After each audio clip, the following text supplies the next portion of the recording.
ትዳርን የሚያክል ከባድ ነገር እንዴት ነው ደም መፍሰስ ላይ የሚመሰረተው ስላችሁ ሴቷ ድንግል ካልሆነች ኢቭን ድንግል ሆና ራሱ ደም ካልፈሰሰ ትዳር ሊፈርስ ይችላል የሚለው ኮንሰፕት አይገባኝም። ምክንያቱም ድንግልና ማለት በአንድ ቀን የሚሄድ ነገር ነው።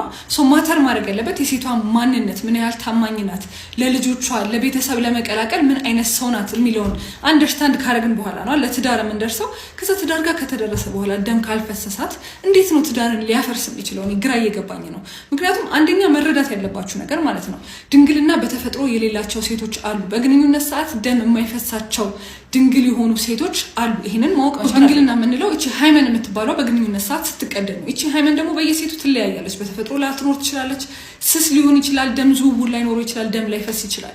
ሶ ማተር ማድረግ ያለበት የሴት ልጅ ማንነት ነው እንጂ ድንግልና አይደለም። ድንግልና ከዚህ በፊት ማውርቻለሁ። እቺ በቆዳዋ ተያይዞ ድንግልና በቀዶ ጥገና ራሱ መመለስ የሚችል ነገር ነው። ስለዚህ ወንዶች እስቲ አስረዱኝ፣ አንድ ሴት ወዳችኋት ጥሩ ሰው ሆና ጥሩ እናት የምትሆን ከሆነ ከቤተሰብ ጋር መቀላቀል የምትችል ሴት አግኝታችሁ በግንኙነት ሰዓት ደም ካልፈሰሰ ተብሎ እንዴት ነው ትዳር ሊፈርስ የሚችል?